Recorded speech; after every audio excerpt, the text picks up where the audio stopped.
Менің туған жерім Өрлік ауылы. Индербор кентінен оңтүстік батысқа қарай 33 шақырым жерде Жайық өзенінің оң аңғарында орналасқан. Ауылымның тарихи атауы Орлов деген атаудан пайда болған. Кейіннен қазақшалап Өрлік деп кеткен деседі. Құрылу тарихына тоқталар болсақ, ертеде, яғни 19 ғасырда бекініс ретінде танылған.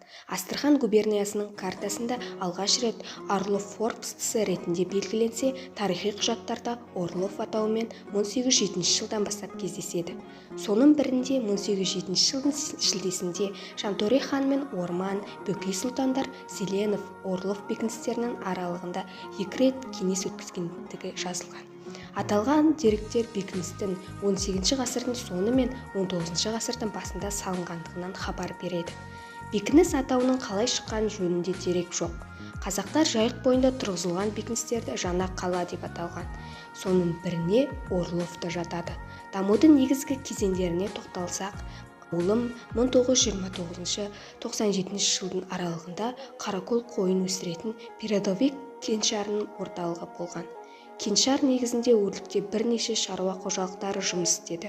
Күні бүгінге дейін мал сою орны, облыс орталығындағы көптеген мейрамхана, ет дүкендер желісін етпен қамтамасыз етіп отыр. 1920 жылы Қабижан Абаханов атындағы орта мектебі ұйымдастырылып, 1960 жылдары балаларды қабылдай бастады. Басында 150-ден аса бала білім алса, кейіннен құрылыс басталып, 1986 жылы 2 қабатты жаңа мектеп салынды. Қазіргі таңда Қабижан Абаханов атындағы орта мектебінің 60-тан аса түлегі бар. Содан кейін елдің жағдайы жақсарып, кәсіпкерлер көбейіп, мекемелер салынды. Осылайша ауылым дамып өркендеді. Табиғи климаттық ерекшеліктері. Табиғаты тамаша, ауасы таза, жазда 15-35 градусқа дейін, қыста қарлы, жайылымдық жерлері керемет. Көктем-күз айларында жауын-шашынның орташа мөлшері 100-200 мм-ден аспайды. Кешкі ауа өте таза, әрі денсаулыққа пайдалы. Халық саны. 19 ғасырдың соңындағы деректерде Орлов станица орталығы болып, бекіністен кентке айналды. 1896 жылы Орловтағы 103 үйде 566 тұрғын тұрып, бір мектеп пен 2 сауда орталығы жұмыс жасады. 1911 жылы кенттегі тұрғын үйлердің саны 138, халық саны 912 адамға жетіп, бір мектеп пен шіркеу, 4 сауда орны мен 2 ұстахана тұрғындарға қызмет етті. Қазан төңкерісі қарсаңында Орловтағы 145 үйде 994 адам тұрды. Қазіргі таңда кіші отанымның 3000-нан астам тұрғыны бар.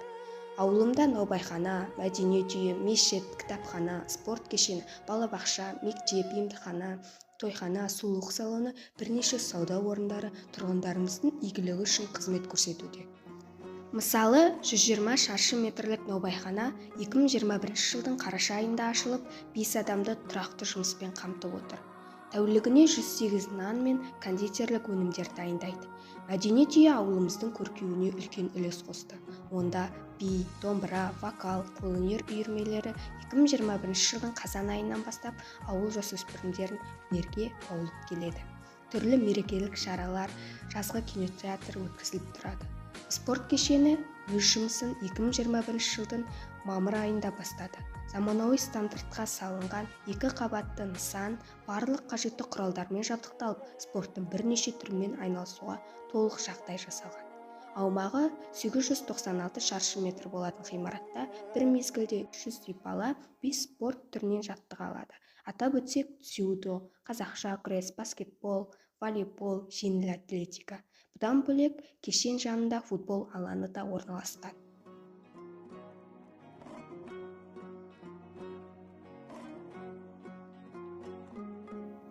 Ауылымда мешіт құрылысы 2021 жылдың мамыр айында басталды.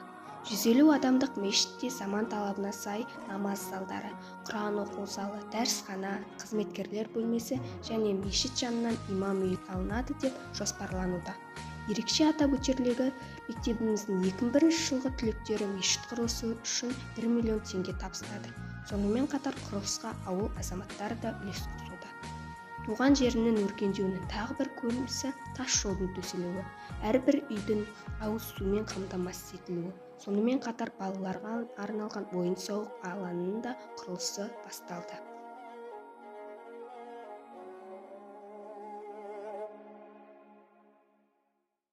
қорытынды. Адамға ең ыстығы туған жері. Туған жерге жететін ғаламда әсте жер жоқ. Туған жерімізді дамытып, өркендету өз қолымызда. Ауылдың көркеюіне үлес қосу барлық азаматтың парызы деп ойлаймын.